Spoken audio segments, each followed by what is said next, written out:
Hello friends. आज का dictation SSC stenographer grade C and D 2018 में ग्रेड सी में जो स्किल टेस्ट हुआ था 100 शब्द प्रति मिनट की गति से में बोला गया था। यह डिक्टेशन 100 शब्द प्रति मिनट की गति से भी डाला जा चुका है और इस वीडियो में हम इसे 80 शब्द प्रति मिनट की गति से लिखने वाले हैं। अगर आपको इसकी पीडीएफ अलग से चाहिए तो नीचे डिस्क्रिप्शन बॉक्स में टेलीग्राम की लिंक मिल जाएगी, आप उसमें जाकर पीडीएफ को डाउनलोड कर सकते हैं। और जिन्हें इस डिक्टेशन को 100 शब्द प्रति मिनट की गति से लिखना है उसकी लिंक भी आपको नीचे डिस्क्रिप्शन बॉक्स में मिल जाएगी। और हाँ, आपको ये डिक्टेशन पसंद आता है तो वीडियो को लाइक ज़रूर करें, चैनल को सब्सक्राइब कर लें और बेल आइकन को भी प्रेस कर लें। तो डिक्टेशन स्टार्ट होगा 5 सेकंड के बाद।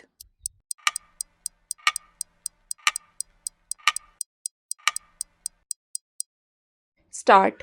उप सभापति जी, रेलवे में बढ़ रही चोरियों को नियंत्रित करने के लिए लाए गए इस बिल का हृदय से स्वागत करती हूँ। रेलवे की एक रिपोर्ट में हैरान करने वाली बात सामने आई है। रिपोर्ट में कहा गया है कि रेलवे के कंबल, चादर, तौलिए के अलावा टॉयलेट के अंदर प्रयोग में आने वाले मग की भी चोरियां होती हैं। पिछले वर्ष की रिपोर्ट के अनुसार रेल सुरक्षा बल ने जिन चोरी हुई चीज़ों को बरामद किया है उनमें उक्त सामग्रियों के साथ साथ खिड़कियों में लगने वाले लोहे के ग्रिल और स्नान घर की चीज़ें भी शामिल हैं। इन सभी सामानों की कीमत लगभग 30 करोड़ रुपए बताई गई है। रिपोर्ट में एक अधिकारी के हवाले से कहा गया है कि वे यात्रियों की चोरी करने की आदतों से परेशान हैं।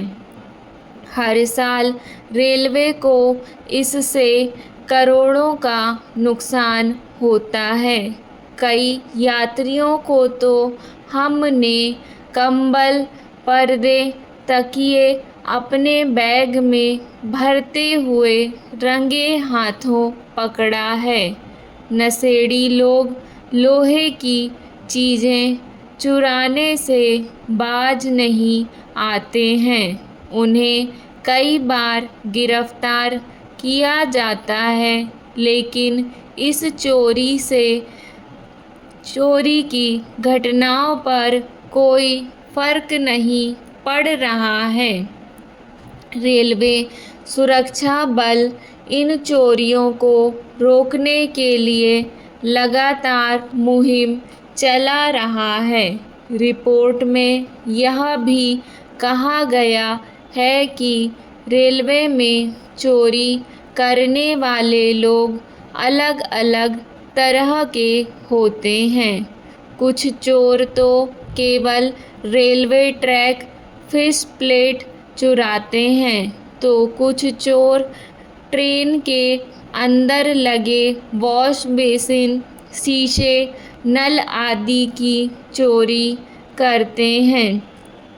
महोदय, इस बिल के माध्यम से रेलवे बोर्ड को रेलों में यात्रा करने वाले यात्रियों को सुरक्षित और आरामदेह यात्रा मुहैया कराने का दायित्व सौंपा जाना प्रस्तावित है।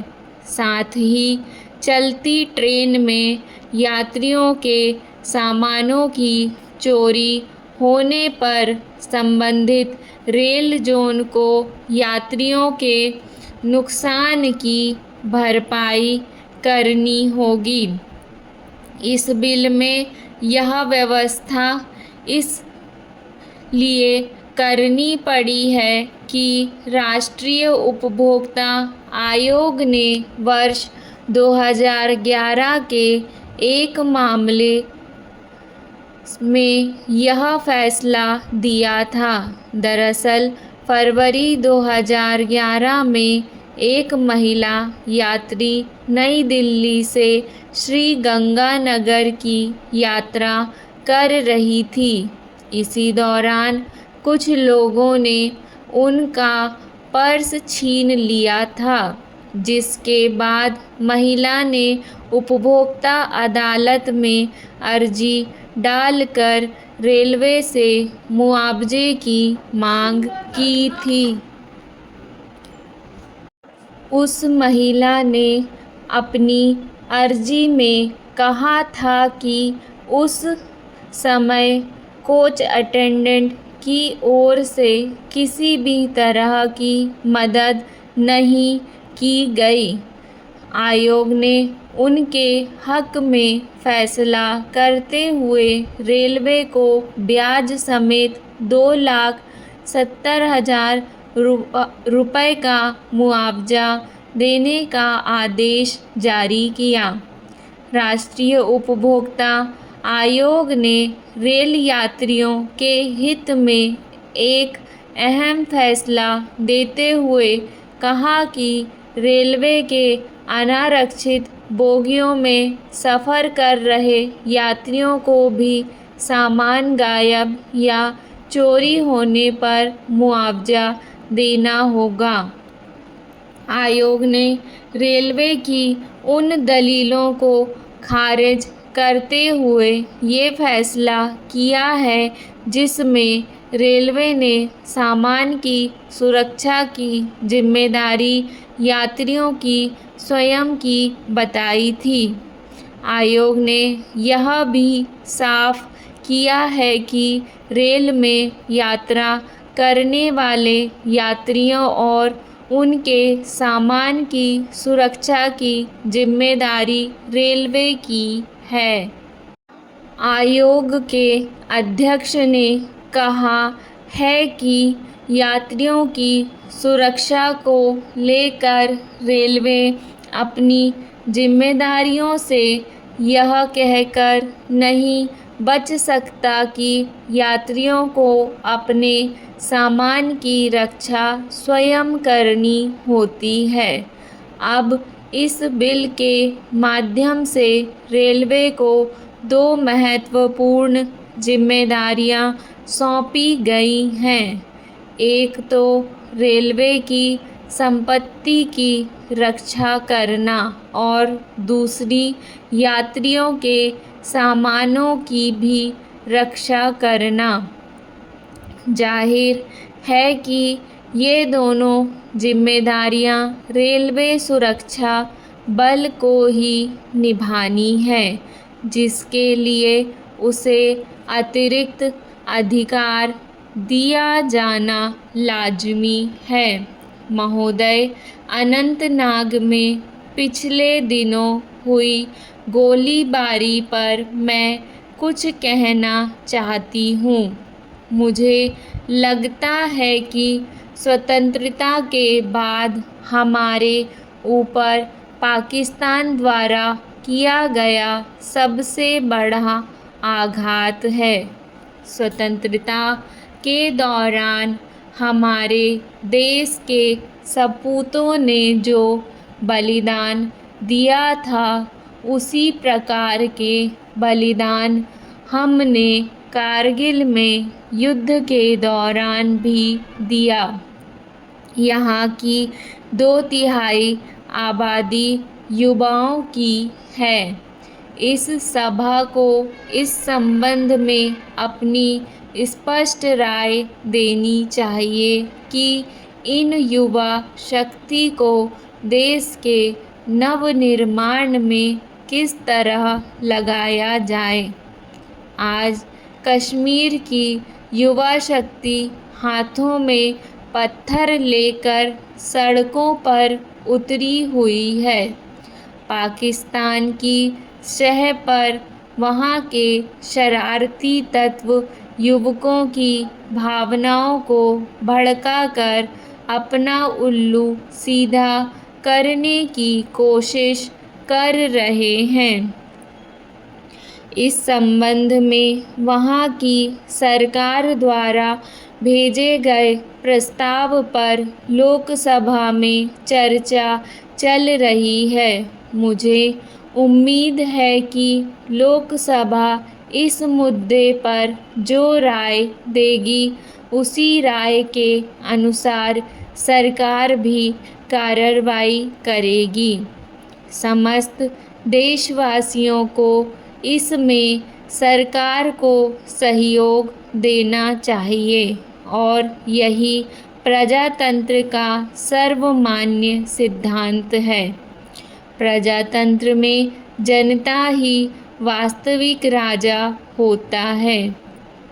काम छोटा हो या बड़ा, सब डिक्टेशन में पसंद आए तो वीडियो को लाइक तथा चैनल को सरकारी सब्सक्राइब जरूर करें। मशीनरी के धन्यवाद। साथ साथ नागरिकों का सहयोग भी आवश्यक होता है। यह देश के नवनिर्माण का प्रश्न है। ऐसे अवसर पर प्रजातांत्रिक राष्ट्र को उसकी सारी प्रजा को सरकार के साथ सहयोग करने के लिए तैयार रहना चाहिए।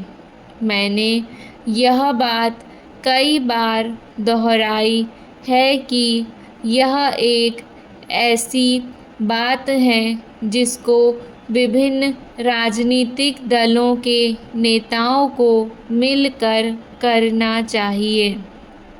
यह एक प्रकार का यज्ञ है। जब हमें अपनी युवा शक्ति को राष्ट्र निर्माण के लिए तैयार करना है। मैं सत्ता दल का सदस्य हूँ, साथ ही मैं अपने प्रधानमंत्री जी का समर्थक भी रहा हूँ।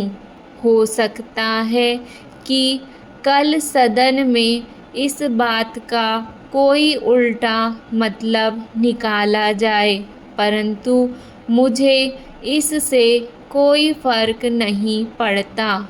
कल मैं बड़े ध्यान से मार्क्सवादी नेता का भाषण सुन रहा था। उन्होंने यह बात कही थी कि मूल प्रश्न हमारे देश की रक्षा नीति के समर्थन का है। यह ठीक है कि इस मुद्दे पर नीतियाँ बनाते समय मतभेद होंगे, परंतु जब नीति बन जाती है तो वह राष्ट्र की नीति का रूप ले लेती है। मैं सरकार की रक्षा नीति का दिल से समर्थन करती हूँ। स्टॉप। डिक्टेशन पसंद आए तो वीडियो को लाइक ज़रूर करें और चैनल को सब्सक्राइब कर लें।